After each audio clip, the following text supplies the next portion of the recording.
Dans le fond, le fait qu'il a aidé Jamie lui a nui à la fin de la journée.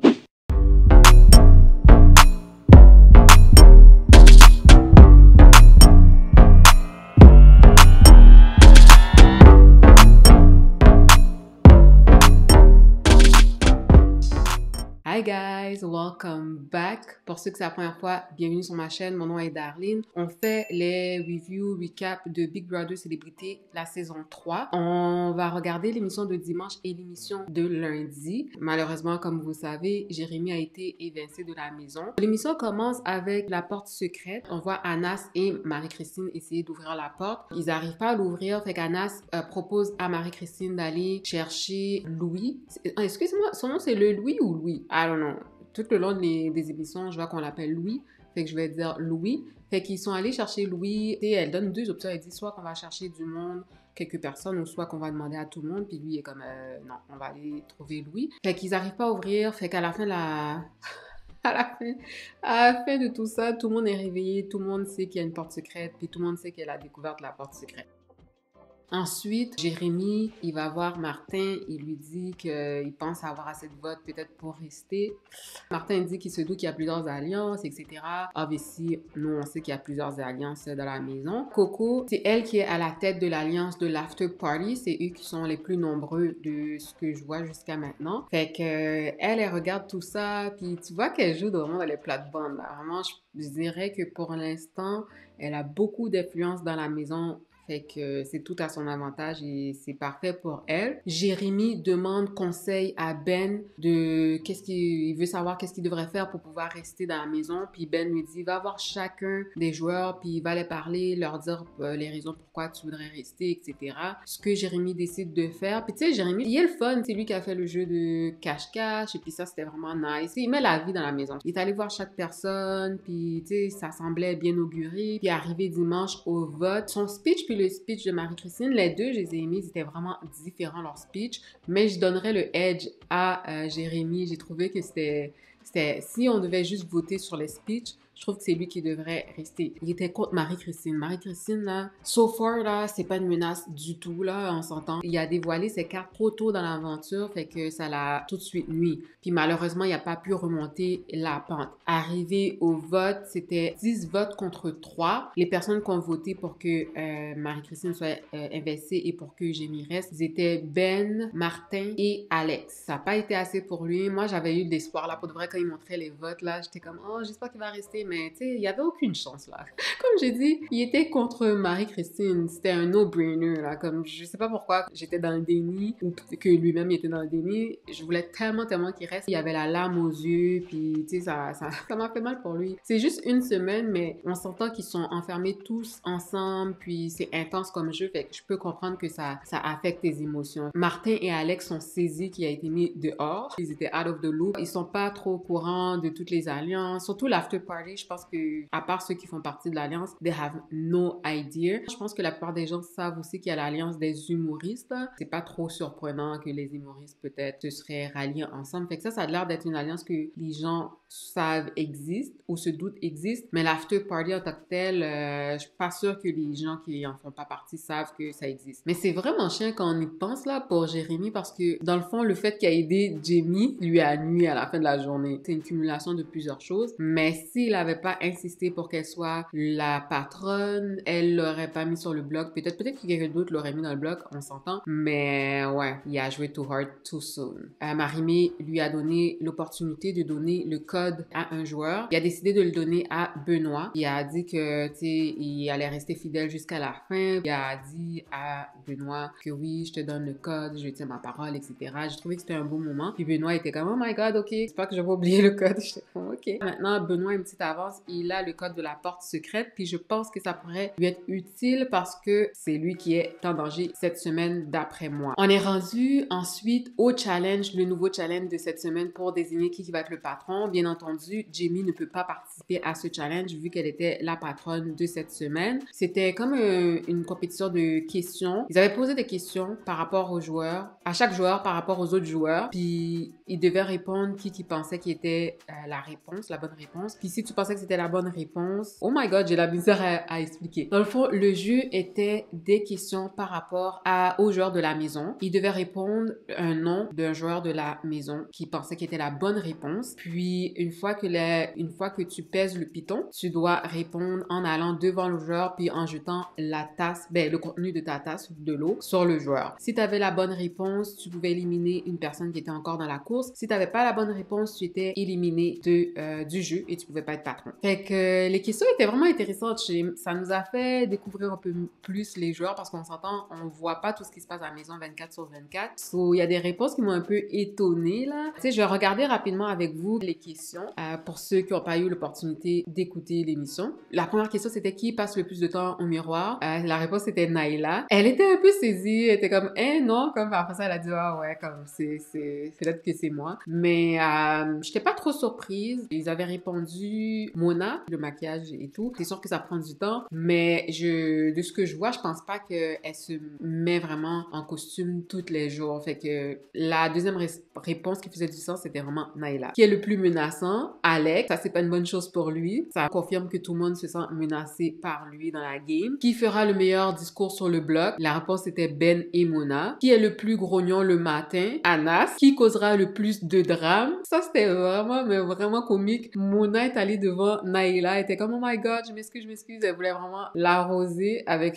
sa tasse. Puis, j'ai vu que ma girl, Naila, était comme genre, oh my god, tu vas vraiment me mouiller? Really? Comme, she wasn't about that. Mona l'a arrosée. En fin de compte, c'est elle la réponse. Les gens avaient décidé que c'est elle qui allait causer le plus de drame. Oh my god. Qui est le plus susceptible de pleurer sur le bloc? La réponse était Marie-Christine. Not surprised. Qui est le plus inutile en cuisine? Alex. Oh shade. Qui est le moins subtil des discussions stratégiques? Marie-Christine. Qui a le rire le plus contagieux? Mona. Pour vrai, Mona, elle revenait souvent dans les réponses, là. Fait que, au début, j'étais comme, est-ce que c'est positif? Mais dans la plupart des réponses où ce qui revenait, c'était quand même positif. Qui est le plus chialeux? Mona. Qui a le plus de difficultés à décrocher du jeu? La réponse était Louis. Ça l'a mis un peu on the spot. Puis ça m'a fait comme vraiment réfléchir par rapport à Louis parce que, tu sais, j'avais pas porté beaucoup attention à Louis, mais I'm gonna watch him. Qui est le plus déchiré pour voter lors de l'élimination? Nathalie. Fait que dans le fond, à la fin du jeu, c'était vraiment entre Nathalie et Naila. J'avais tellement espoir. J'étais comme, est-ce que Naila va gagner? Je voulais qu'elle gagne. Par contre, c'est Nathalie qui a gagné. Puis, let's be real, comme honnêtement, Nathalie méritait de gagner. Elle a répondu au moins 2-3 réponses. Elle a vraiment pesé le buzzer. Tandis que Naila, elle a pris l'approche de pas peser. Puis, c'est cette approche qu'il faut prendre en réalité. Parce que si t'as pas la bonne réponse, t'es éliminé. Si tu pèses pas le bouton, t'as plus de chances de rester dans la course que de donner une mauvaise réponse. Fait que c'était une bonne stratégie de sa part, mais elle a pas répondu aucune réponse. Fait que je trouve que si elle avait gagné ce H2H, si elle avait été patronne à ce moment-ci, j'aurais été contente, mais ça aurait pas eu le même poids, là. Nathalie, she was the one who deserved it, and she got it, et j'étais vraiment contente, et je l'avais call. Je pensais pas qu'elle allait gagner patronne aussitôt dans l'aventure. Par contre, je trouve qu'elle a bien fait ça, elle avait de l'air d'être surprise, elle disait qu'elle s'attendait pas à gagner, puis qu'elle avait aimé la game, puis le jeu, mais ça montre qu'elle a vraiment des bonnes aptitudes. Je pense qu'elle est une joueuse à watch out. De ce que j'ai vu, elle est vraiment into it, puis I'm rooting for her. Elle est montée dans mes tops, là. Elle est montée dans mes tops pas à peu près, fait que j'ai hâte de voir cette semaine comment ça va bouger. J'avais hâte, mais on va voir plus tard. OK, dans l'émission de lundi, révélation de la chambre de la patronne. Donc, c'était vraiment cute. On a vu vraiment son background, les photos, etc. Tout le monde est content. Je suis hyper contente pour elle. Ensuite, ils ont montré aussi sa poupée. Tu sais, elle est venue dans l'aventure avec une poupée. Je trouvais ça un peu... Honnêtement, je trouve ça un peu épeurant, là, comme je suis pas vraiment down avec l'histoire de la poupée et tout. Par contre, ça semble avoir vraiment mis l'ambiance dans la maison, d'avoir fait rire les autres joueurs. Puis en même temps, ça a pu créer un lien entre elle et Mona. Ça l'a mis de l'avant, puis je pense qu'elle a quand même eu une bonne idée de l'amener. Ensuite, on voit que Ben et Alex sont ensemble dans une alliance. OK, si c'est pour un Final 2, s'ils veulent se rendre en finale ensemble, c'est chill. Mais il faut vraiment qu'ils essayent d'aller se mettre dans d'autres alliances puis d'aller se faire amis avec les autres. Parce que les deux, côté social, là, leur game est vraiment weak. Puis si ça continue comme ça c'est sûr et certain qu'ils vont pas pouvoir se rendre loin dans l'aventure. Ils devraient vraiment prendre un peu exemple sur Coco ou les autres là pour pouvoir s'intégrer. Mais ouais, quand les gens sont patronnes, pour vrai, qu'est-ce qui est comique, c'est de voir comment l'attitude de tous les joueurs change par rapport à eux. Everybody wants to be Nathalie's best friend. Ils viennent dans la chambre, lui donnent des conseils, etc. On nous montre qu'elle parle beaucoup avec Ben, puis Ben essaie de lui donner des conseils. Oh my god, c'était vraiment tellement drôle. Ben qui dit à Nathalie, quand tu mets les gens en danger, il faut pas qu'ils voient ça négativement. C'est vraiment de mettre les gens en lumière. It's such a bull crap. Oh my god. I hope when she puts you on the block, you have the same energy. C'est la première fois que j'entendais ça, j'étais comme, c'est quoi cette parole-là? Puis elle semble avoir aimé cette parole-là, mais malheureusement pour lui, lorsque Jamie était patronne, il avait lancé le nom de Nathalie comme possibilité à mettre sur le bloc. Puis comme on sait dans Big Brother, quand tu dis quelque chose, ça peut se retourner contre toi. L'after party, ils se sont parlé entre eux, ils se sont dit, OK, il faut qu'on puisse mettre au courant Nathalie de ce qu'il avait dit sur elle, le fait qu'il avait nommé son nom. Puis non, il faut que ce soit quelqu'un stratégique qui lui dise. Puis finalement, c'est Jamie qui est allé dire ça à Nathalie. Elle a drop ça comme subtilement, comme si, en passant, Ben voulait te nommer quand j'étais patronne. Ça l'a affecté. Nathalie était comme, oh, really? Il voulait me nommer? Ah ouais, nous, on est comme les plus faibles, là, moi pis Coco. On peut nous tasser rapidement. Elle a pas très bien pris. Fait que j'ai hâte de voir. J'aimerais ça être surprise. J'aimerais qu'elle nomme pas Ben et Alex des choix trop obvious. Mais en même temps, pour sa game à elle, c'est mieux qu'elle les nomme parce que oui, elle a gagné patronne, mais on est juste à la semaine 2. Si elle veut se rendre loin, c'est pas son avantage d'aller agressivement puis d'attaquer une des personnes, soit de l'alliance des humoristes ou de l'after party, parce qu'ils vont tous s'acharner sur elle. Cette semaine, elle devrait vraiment nommer Ben et Alex. I think that's what's gonna happen dans l'émission de ce soir, mardi. Une autre chose que je dois dire, ce qui m'a